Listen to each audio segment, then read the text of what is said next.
এখানে থেকে লাস্ট যাওয়াটাই বেটার হইতে যদি টিকিটের অভাবে না যাইতে পারি। 30,000 টাকা আপনার ফেলের রেট, সেই রেট 1,30,000 টাকা দিয়ে আমরা ফেলের টিকিট পাই নাই। ঠিক আছে, শুধু আমি না, সারা বাংলাদেশে নাকি এরকম 50,000 লোক নাকি এখনো আটকা রয়েছে। তারা 12টার ভিতরে না যাইতে পারে তাহলে তাদের ক্যারিয়ার লাইফ ধ্বংস হয়ে যাবে। ঠিক আছে, এই সিন্ডিকেট যদি বাংলাদেশ অন্তত উঠে যায়, এটা জোর দাবি জানাচ্ছি। ফ্যামিলির কাছে যাওয়ার মতো কোনো পরিবেশ নেই। সর্বশান্ত দিয়ে আমরা কিন্তু আজকে এই জায়গায় আসছি। আমরা হয়তো 4 দিন, ঠিক আছে, 4 দিন আসার পর আমাদের মনে করেন যে টিকিট দিবি, টিকিট দেওয়া হয়েছিল না। পরে মনে করেন যে আমার সব কিছু বাদ হয়ে গেছিলো। তো এখন আবার ফোন দিল আধা ঘন্টা 1 ঘন্টা আগে আমাদের ফোন দিল যে তোমরা তাড়াতাড়ি এয়ারপোর্টে যাও, আমার লোক যাচ্ছে, টিকিট নেই, এখনো আসে নাই। তো এখন ফোন দিলাম তো বলতেছে আসতেছে। এখন কি করবে তারা উপরে আল্লাহ জানে, এখন আমরা বলতে পারি না। আর কি সেটা তো আর এখন জানি না। এটা বলছে এখানে আসতে, কারণ আমরা যদি না আসি আমার মনে করেন যে সব কিছু টাকা পয়সা জমা দেওয়া। এখন যদি আমরা না আসি তাহলে মনে করেন যে ওরা কবে ওরা ওদের জন্য এই টাকাগুলো মার গেছে, আমাদের টাকা দিবে না। দীর্ঘ 3 বছর অপেক্ষা করার পরে, দীর্ঘ সাধনা করার পরে আমরা যখন বিষয়টা পেলাম 22 তারিখে, এজেন্সি ইচ্ছা করলে আপনার 2-3 দিনের ভিতরে ফ্লাইট দিয়ে দিতে পারতো। সেই এজেন্সি করছে কি, ওনারা পিছাইতে 31 তারিখ নিয়ে ঠেকাইছে। ঠিক আছে, সেই বিষয়ে যেখানে 30,000 টাকা আপনার ফেলের রেট, সেই রেট 1,30,000 টাকা দিয়ে আমরা ফ্লাইটের টিকিট পাই নাই। ঠিক আছে, বিষয় একটা হয়রানির শিকার হয়েছি। শুধু আমি না, সারা বাংলাদেশে নাকি এরকম 50,000 লোক নাকি এখনো আটকা রয়েছে। তারা 12টার ভিতরে না যাইতে পারে, সময় আছে মাত্র আর 3 ঘন্টা। 3 ঘন্টার ভিতরে যদি না যাইতে পারে, ফ্লাইটে না উঠতে পারে, তাহলে তাদের ক্যারিয়ার লাইফ ধ্বংস হয়ে যাবে। ঠিক আছে, এটা সম্পূর্ণ এজেন্সি দায়ী, এজেন্সিরা এই সিন্ডিকেটটা করে। ঠিক আছে, আমরা একটা সুস্থ সমাধান চাই যে এই সিন্ডিকেট যদি বাংলাদেশ অন্তত উঠে যায়, এটা জোর দাবি জানাচ্ছি।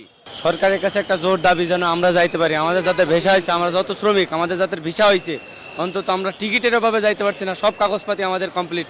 যদি আমাদের শুধু টিকিটটা যদি সরকার আমাদের একটু ব্যবস্থা করে দিত, সিন্ডিকেট বাদে যদি আমাদের টিকিটটা দিত, তাহলে আমরা যাইতে পারতাম। ফ্যামিলির কাছে যাওয়ার মতো কোনো পরিবেশ নেই। সর্বশান্ত দিয়ে আমরা কিন্তু আজকে এই জায়গায় আসছি। এখন যদি বাড়ি যাই একদম আমরা শেষ হয়ে যাবো।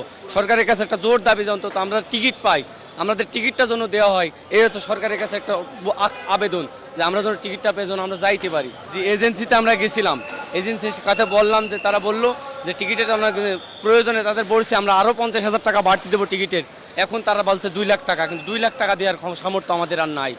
এখন পর্যন্ত কেউ এসে এখন পর্যন্ত কোনো কথা বলে নাই। ঠিক আছে, তারা যারা এজেন্সি এনারা মানে ঘুরাইতে হয়রানি করতে করতে করতে সর্বশেষ শেষ করে ফেলে একেবারে।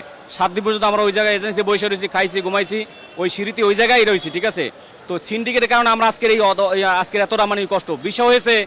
ম্যান পাওয়ার হয়েছে, সব কিছু পাওয়ার পরে যদি টিকিটের কারণে যদি আমরা না যাইতে পারি মালয়েশিয়াতে, সেটার মতো দুঃখজনক বিষয় আর কিছু হতে পারে না স্যার।